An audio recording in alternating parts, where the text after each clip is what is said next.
नमस्कार सर्वांना, जय शिवराय.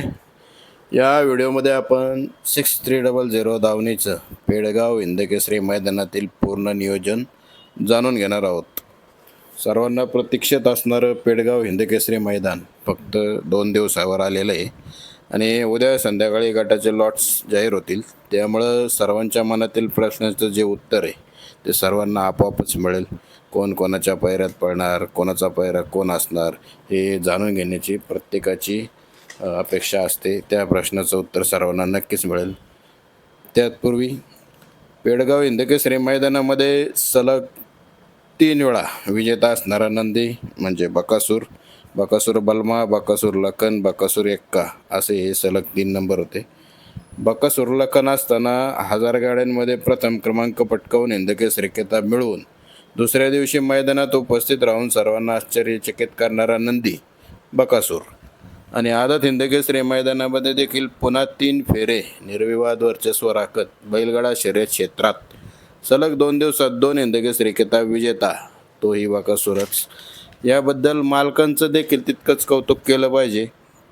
काय विश्वास आणि काय अभ्यास असेल जो त्यांनी बकासूरवरती दाखवला असेल आणि बकासूरने देखील तो सार्थ करून दाखवला.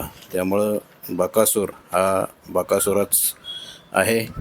सोशल मीडियाचं युग आहे आणि लाईव्ह लॉट्स चालू असताना नुसतं बकासूरचं नाव जरी ऐकलं तरी पुढील 2 मिनटामध्ये यूट्यूब, इंस्टाग्राम, व्हॉट्सअप या सर्वावरती बकासूरचे अपडेट आपल्याला सर्वांना फास्ट आणि सहज मिळून जाते. जी माहिती जाणून घेण्यासाठी आपण आधी 2 ते 5 मिनिटांचा व्हिडिओ बघायला आपल्याला तो लागायचा, ती सगळी माहिती आता 2 सेकंदात कळते. आणि हाच खरं यूट्यूबचा किंवा इंस्टाग्रामचा चॅनल तयार करण्यामागं मुख्य उद्देश होता की ज्या आपल्याला अपडेट्स खऱ्या मिळल्या पाहिजे आणि 2 ते 5 मिनटं आपण ज्या व्हिडिओ बघायचो त्यांना बघता आपल्याला ती सहज अपडेट मिळली पाहिजे आणि ती खरी असली पाहिजे आणि त्या पद्धतीतच आपला चॅनल काम करत असतो. अनेक चाहते देखील जेव्हा लाईव्ह लॉट्स वगैरे पाहत असतात तेव्हा ते हल्ली आपण ज्या पोस्ट केलेल्या असतात किंवा इतरांच्या पोस्ट असतात त्यावरती ते कमेंट करतात, कुठल्या गटामध्ये आहे, कुठल्या सेमीमध्ये आहे किंवा कुठल्या फायनलला कुठला तास आहे, पहिरा कोण आहे वगैरे या सगळ्या प्रश्नांची उत्तरं ते सहज कमेंट करतात. त्यामुळं अशा कमेंट्सची मदत सर्वांनाच होते आणि बकासूर फॅन्स क्लब या नावाखाली सध्या अनेक जण विविध माध्यमातून एकत्र आहेत. त्यामुळं आपण सगळे बकासूर फॅन्स क्लब या नावाखाली सगळे एकत्र आहोत आणि बैलगाडा शर्यत क्षेत्रातील देव द्वादश हिंदकेसरी बकासूर व त्याचे असणारे प्रेम, त्यांचे प्रश्न त्यांच्या कमेंट्समधून वारंवार बघायला मिळत असतात. खरं तर 200 सबस्क्रायबरपासून सुरू झालेला हा प्रवास आता हजारो फॉलोअर्सवरती येऊन पोचला आहे आणि ही सगळी बकासूर आणि त्याच्या चाहत्यांची साथ आहे. पेडगाव हिंदकेसरी मैदानामध्ये बकासूरच्या धावणीचे आपला सर्वांचा लाडका देव बकासूर महाराज साम्राज्य तर असणारच आहे आणि शिवाय बब्या, दुर्गा, देवा हे देखील असणार आहेत. आणि साम्राज्य कदाचित आदत हिंदकेसरी मैदानामध्ये पळताना दिसेल, पण बकासूर ओपन आणि 22ला देखील दिसू शकतो. बकासूर आणि अन्य नंदीचे सराव ट्रेनिंग हे वारंवार चांगल्या पद्धतीने चालूच आहे आणि त्याचा स्पीड पण आता चांगल्या पद्धतीने आहे.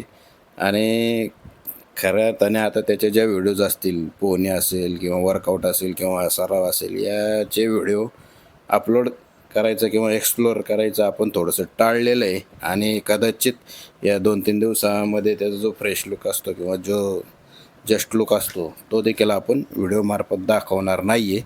त्यामुळं सगळ्यांना आपल्या देवाचा जो स्पीड आहे तो थेट हिंदकेसरी मैदानामध्येच पाहायला मिळणार आहे आणि तो चांगल्या पद्धतीत पाहायला मिळेल याविषयी निश्चिंत राहा. आणि त्याचा जो कोणी पायरा या मैदानामध्ये असेल त्याचं विशेष आभार, कारण ही गाडी लाखो शौकीनांच्या इच्छा पूर्ण करो याच सदिच्छा.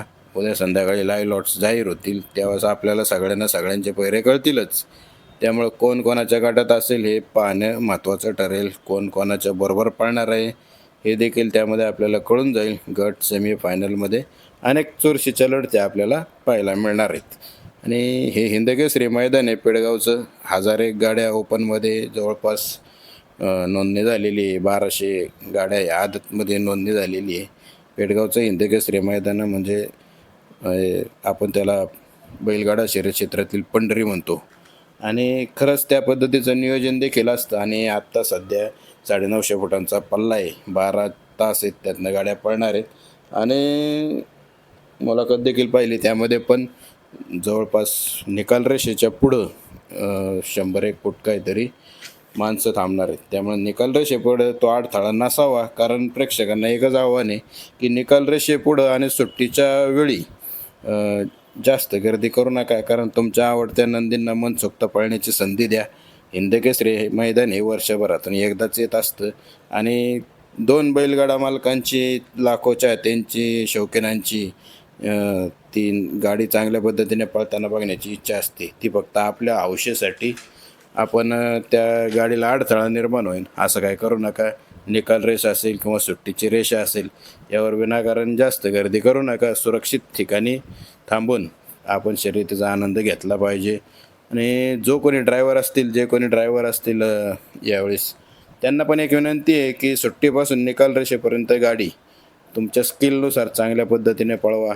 कारण कधी गट सेमीफायनलमध्ये 2-3 छकड्या अंतर घेऊन पुढं जेव्हा गाडी येत असते, तेव्हा ती गाडी पळवणं थांबवू नका. किंवा एखाद्या गट सेमीमध्ये जर असं नवीन गाड्या लागल्या, तर तरी देखील ती गाडी गट सेमीफायनल आहे या पद्धतीनेच पळवा. कारण जोपर्यंत निकाल रेषा संपत नाही तोपर्यंत शर्यत संपलेली नसती. कित्येक वेळा आपल्याला असं पाहायला मिळतं की चांगल्या पद्धतीने गाडी पुढं पळत होती, पण ड्रायव्हिंगचा थोडासा फरक पडतो आणि दुसऱ्या तासात नाही एखादी गाडी येते आणि निकाल रेषेवरती ती निकाल घेते. त्यामुळं गाडी चालवताना विशेष लक्ष द्या.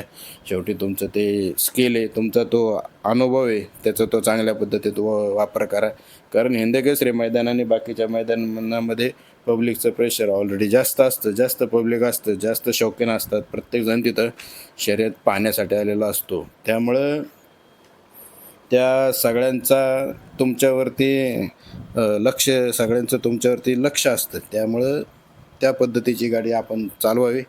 आणि बाकी शर्यत आहे, ज्या 2 नंदींचा ताळमेळ चांगल्या पद्धतीने जुळेल, ती गाडी निश्चितच प्रथम क्रमांकाचा ओरिजिनल 2026चा पेडगाव हिंदकेसरी किताबाचा मानकरी ठरेलच. आणि सर्व बैलगाडा शौकीनांना, सर्व बकासूर प्रेमी असतील किंवा शर्यत शौकीन असतील, सर्वांना या पेडगाव हिंदकेसरी मैदानानिमित्त शुभेच्छा.